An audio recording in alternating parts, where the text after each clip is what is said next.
Hello everyone, welcome to round 8 of World Chess Championship 2023. Again, we get a very exciting game, a very exciting attack from Ding Lirena's white pieces, but unfortunately the game didn't go all the way like for Ding Liren and it ends in a draw. Nevertheless, but it's a very interesting game. We must analyze and we'll see what's going on in that game. So the game starts with a d4, knight f6, and c4,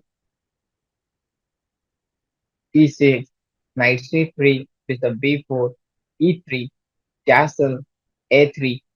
A3 is a system usually played by Fabiano Caruana, one of his ideal line, and he has good knowledge in it. Bishop c3, pawn c3, d. So black is getting the setup of d6, e5 or d6, c5. So white do one thing, white delay his development using knight e2 and his intention today is just to go for a wild attacking line. After c5, white play knight g3, knight c6 and here white played a very unusual idea, rook a. The idea of this move is somewhat in future the rook can move to d2, f2, h2 for a strong attacking chances against the black king. So the game continue b6. In this position, actually, black has this general plan of playing b6, bishop a6, and knight a5 idea just to put pressure on this c4 pawn. So this is a general idea for black, but yes, white know all about this, and white is now looking for a attacking setup, not for saving the c4 pawn. So white continue e4, bishop a6, and bishop g5.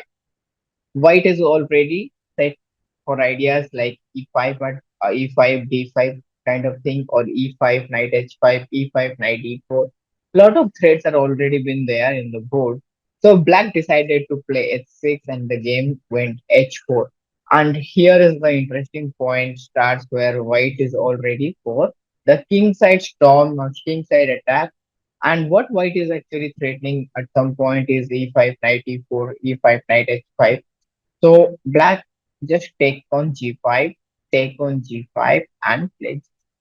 It still feels like both of the player are in the preparation, but after pawn f6, queen f6, e5, both the players started to think very seriously because this is a very important point on the game. So already White's idea is pretty clear. He wants to go knight e4, g4, queen f3, queen h3, and go all the way on the h file for an attack. White black takes on e5, white played e5. Now black decided not to trade anything because if ed5, cd5, bishop f1, king f1, things will get exchanged. The king on f1 looks pretty safe and the d5 looks pretty much dangerous pawn. So what black decided to do is knight 7.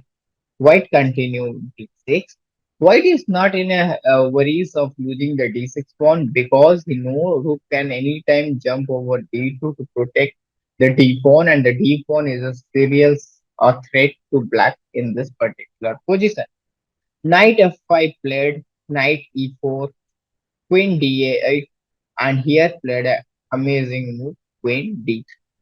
A multi-purpose move. First of all, the queen is targeting on h3 square, threatening queen h8, queen h7 mating idea, forcing black to play king g7 and g, dislodging the knight and also threatening the same. And the knight is not having any good square move right now. So bishop b7 played a very brilliant way to bring the bishop back into the game. And if pawn into f5, pawn into f5, the knight cannot move because of bishop h1. And black can easily play that position because of his strong pawn chain on that g6, f5, e5. Black is doing perfectly fine. So white decide to play rook h3, not allow black for any counter play. Knight h4 and g5.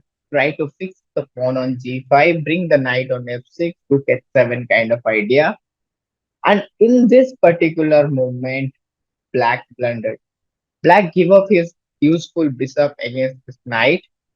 Knight queen into e4, knight f5, and black is all counting on queen into e5, f6, pawn f6, queen f6, and black is completely fine in this end game or in this pool.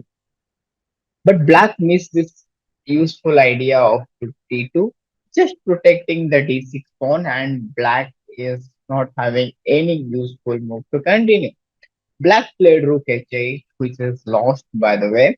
The rook into h8, queen into h8, and here white has a brilliant way to finish the game using the idea of rook d3, idea of rook h3. Very simple, and queen h1, just entering the opponent, and even queen f e5 threat. So it's very difficult for black to save this idea. Even in this particular position, after rook h8, if something like any other move like rook d3 can be played, but again, rook into h8, queen h8, rook d3 is the best way to continue the game. So the game continue takes d7. Okay, after d7, white is threatening queen into e5, trade the queens and play d8 queen. Very simple. Black has to play rook d8. White took on e5, king h7. White gives a perpetual check and then bring his queen to c7. Here, black played a horrible bluff, and that even works pretty well for Ian Nepomian. Queen f8 is the move to go, but black played queen h, leaving the d8 rook unprotected all the way. Black is like threatening some checks, random checks, queen e4, queen b1, and keep on checking this white king. And it's really difficult to see as white the winning continuation and the king escape. So what white decide to do is to play little bit safe, but this is not the way to go. This gives black the chance to equalize the position again with queen g5 and protect the d8 rook. So here white play king c2. White thinks that the d7 pawn is more or less very important. And if he protects the d7 pawn and capture both a7, b6, his a pawn will probably promote to a queen. Black play queen e7 and white continue bishop d2.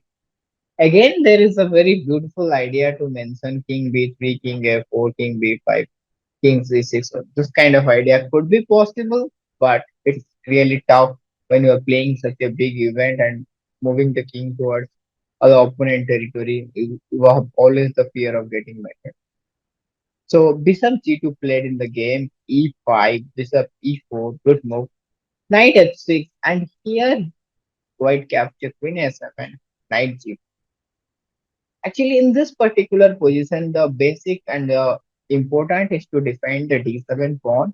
So playing move like bishop c6 and targeting the b6 pawn is the way to go. But what white decided to do is bishop f3 and allowing this amazing sacrifice and amazing resource by black. Rook f2 and e4 played. Very strong move, intermediate move. Rook e2 played. f5, queen b6, rook d7. Now, what black is threatening is simply rook b7, rook a7, rook c7. The queen is like not moving anywhere. The queen is actually trapped on this. The only way to escape from this is to play queen b8 and black play queen d6. So what he is threatening is something like queen d3 check and queen trade. So white trades the queen, and in this position, white could have tried to play on this position, like putting the bishop on g2, but it's again very dangerous because three pawns are coming, king f6, king e5, and it can be very difficult position for white to continue. So white decides to trade on e4 and take a draw, and it's a very peaceful day. Both the players secure a draw, but it's a very entertaining game. And Ding is the one who is pressing from the very beginning, and it's a pity end for Ding Liren again.